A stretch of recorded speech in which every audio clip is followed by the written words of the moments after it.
Hey folks, today I'm going to be looking at another underwater spotlight you can find on Amazon. This is the SOFIRN SD08. Let's see what it can do. Welcome to another Water Trek 360. Today we're going to look at a cheap underwater spotlight found on Amazon, the SOFIRN SD08. Do check out my previous videos on other underwater spotlights. I will provide links for them in the description. Full disclosure, SOFIRN contacted me and asked that I do a review. They provided the light. As always, I do not represent any of the companies I review, nor any other manufacturer I may reference. These opinions are my own. SOFIRN had no input into this review. I do this so that you can make an informed choice before you buy. If you like these reviews, click like, click subscribe.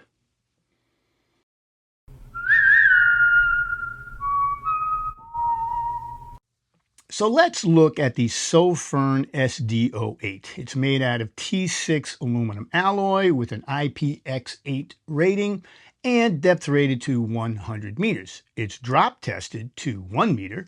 It's pretty compact, just under 5 inches long and 1 3/8 inches wide at the light.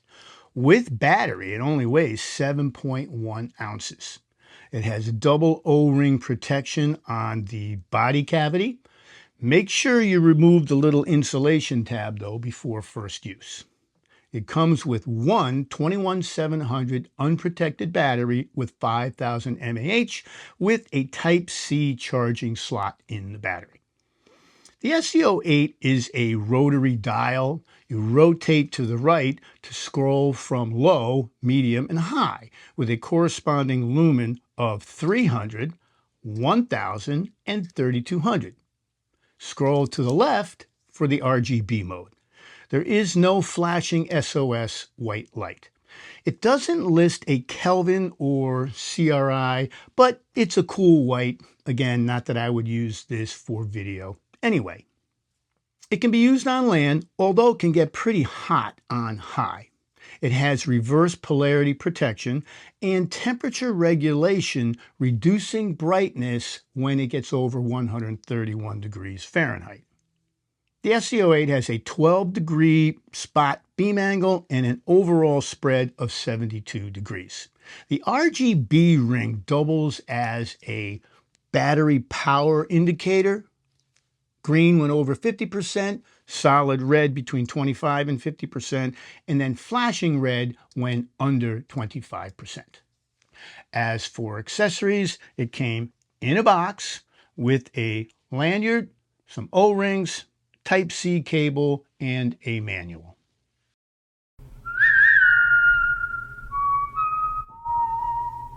In my control test using a Type-C cable, fully depleted batteries averaged about 3 hours charge time, red while charging, green when fully charged. Again, with fully depleted batteries on my quick charger, it averaged about 3.5 hours. I'm not sure why. In my sync test, literature claims the SD08 can last around 1 hour and 25 minutes on high, 2 3/4 hours on medium, and 7.5 hours on low, and then finally 30 hours in RGB mode. In my test, it ran as advertised, stayed green for about 30 minutes, went flashing red around 58 minutes, and shut off at 1 hour and 19 minutes. Now, don't do this with your lights, especially with unprotected batteries, but I turned it back on and it ran for just under 2 minutes before shutting off. Topside, it worked as anticipated. On high, the beam was well defined even at 50, 60 feet or so away. The RGB mode was interesting and bright enough. Do note, as I mentioned, it can get pretty hot on high after 4 to 5 minutes, hence the dimming feature. Use it on lower settings if you're out of the water. In the pool, the spot beam was better defined. It was slightly tighter and cleaner. The 3200 lumen was certainly bright enough. As was the power ring indicator. You will clearly know when you go red. I'm not sure what impact this has on battery duration, but it's bright. It's a white light, not as cool as some others, I'm guessing around 5500 Kelvin. The RGB feature, again, is interesting if you want to dedicate this light as a tank beacon.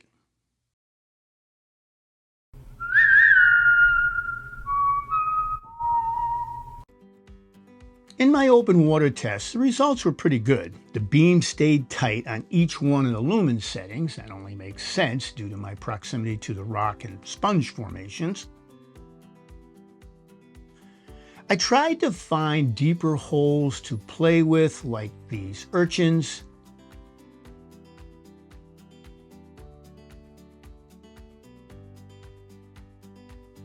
There was definitely some surge in current in a few of the spots with visibility between 2 and 4 feet, depending upon where I was. As I've said many times, Long Island Sound is a tough place for lights due to the low vis, which is why I prefer a narrower beam under 10 degrees if possible.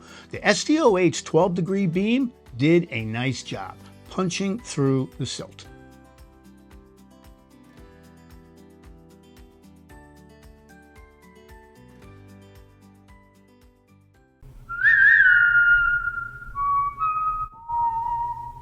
What didn't I like? Remember, these are my personal preferences. You may have a different opinion. Since I normally wear mine on a helmet, the rotary switches are cumbersome when mounted.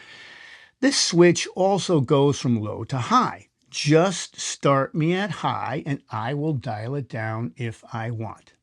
It's also a two-way dial, left for RGB, right for light. Note to designers, the base setting should be one direction for on, one direction for off. Put the RGB either first or last in the on sequence. I only want to remember one direction to go to shut off or on. The rotary dial also has a little bit of a stick. While using it with one hand, just my thumb and index finger, it was a little sticky and it has a mild lock at each setting. So I had to turn harder than anticipated underwater, overshooting the next lumen setting a few times. I ended up using two hands during most of my testing. Charging time to runtime ratios were so-so. I would suggest using this light on the 1000 lumen setting, bumping up to 3200 only when needed to conserve battery. It has two body cavity openings, therefore 2 points of failure. I would recommend using the rear thread as your primary access. Make sure you check both before use.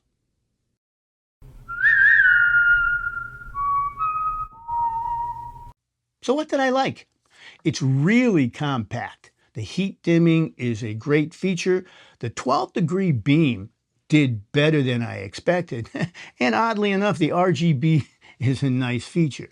If you forget your tank beacon light, but you'll need to make sure you have another light as a backup if you want to use this as a beacon. The main driver here, though, is cost. The SD08 has a hefty lumen for a small price. It's only $46 at the moment, a consideration if you are on a tight budget.